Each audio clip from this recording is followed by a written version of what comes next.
The story that came to me immediately was a story from Gujarat, from India. I was here about this time a year ago, and I've been very drawn to India and Nepal.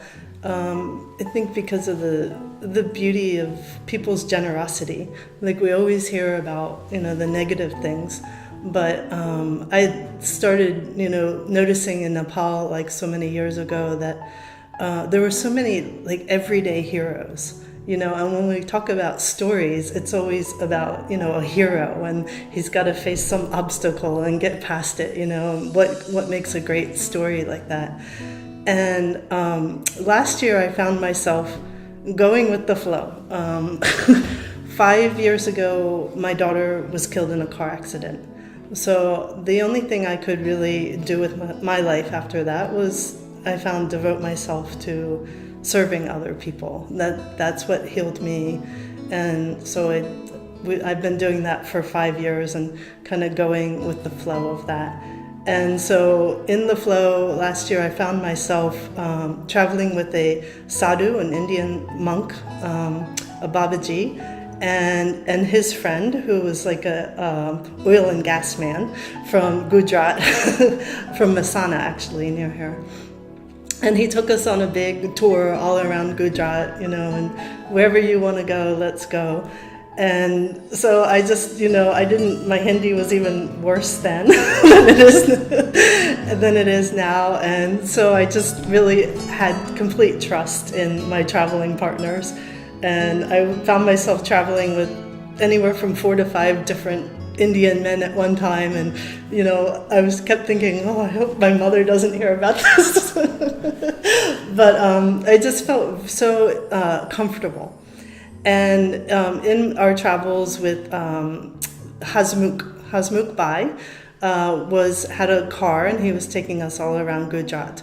And we would pick up sometimes different people, give them a ride. I didn't really ask questions. As the lady in the car, if there was like a bunch of bananas, I was the one to like distribute bananas to everyone and make sure everyone got a banana in a second if they wanted it. So one day we're just driving through like this, beautiful countryside. And there's a bunch of bananas in the car, and I give one to the driver who peels it and driving, no problem. And I give it one to everyone. And then the Babaji motions to me to the back. And I hadn't even noticed, turned around and looked in the back of the car. And there was a boy in the back of the car. So I handed him a banana, and we went on our way, and we stopped in the jungle at an ashram. And there I learned this. Then I finally said, well, who is that boy in the back?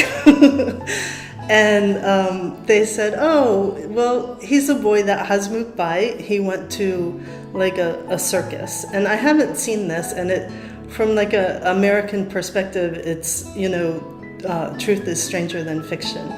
And he went to a circus, and there was a sideshow act. And this boy was, I think, 20 years old at the time, and he was, I might get emotional, but he was a boy who pinned 108 lemons to his body to earn money. And when they first told me, I just, Nimbu, I said, 108 lemons, what are you talking about? This is not possible. And that he lifted his shirt, and his young body was completely scarred from wearing these lemons. And he had done, I think, 4 shows at that time. And I said, why? Why does he do it? And they said, for God, to show God's power. And then I made a face, and they said, for the money, and I asked how much, he made in one show. And he became kind of proud about that he could make money, and it was the equivalent of $6 American, what he made by scarring his body in this way. And then the story began to unfold, and I said, well, how did he end up in the back of our car? And the Babaji said, well, Hasmukbai, who's just humble, oil and gas man, just like very nice family man, a very typical Indian person, gracious. He had gone to the sideshow and seen this and was also very horrified. And he just said to the boy, "Come with me, don't do this anymore." And he took the boy under his wing, and he just, tried to find him some other work, but he fed him and he took care of him. And he went on this trip with this strange American woman, and he was probably wondering as much as I was.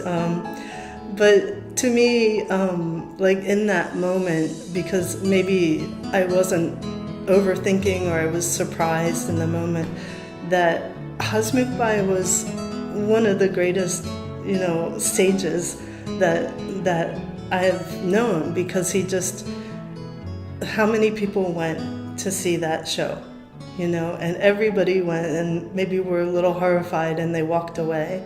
And this one man, Hasmukbai, went up to him afterwards and he said, "Don't do this anymore. God does not want you to do this. Come with me, I'll take care of you, I'll show you a better life."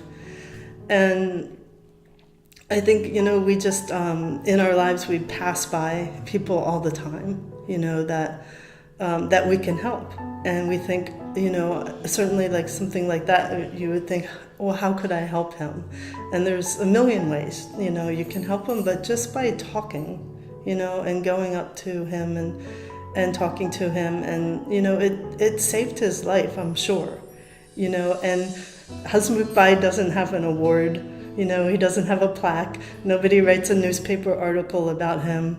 And I just, in my life, I see this all the time, this, like what in the line of storytelling, that he's such an everyday hero, like that we pass by in the street and we don't, acknowledge, but he's doing what, his soul is telling him to do, what is right, And I was just so incredibly touched by, and it just seemed like a story unfolding before me as it happened last year. And so occasionally, I'll hear from him or the Babaji, and, the boy's doing fine.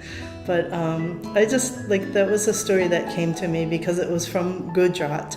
And Gujarat's a very, like the most developed, district in India, and yet, how could this be happening, and how could so many people be passing it by? So it's just, I think it's a story of how we can all, affect another person, and we just have to be like aware and in the moment.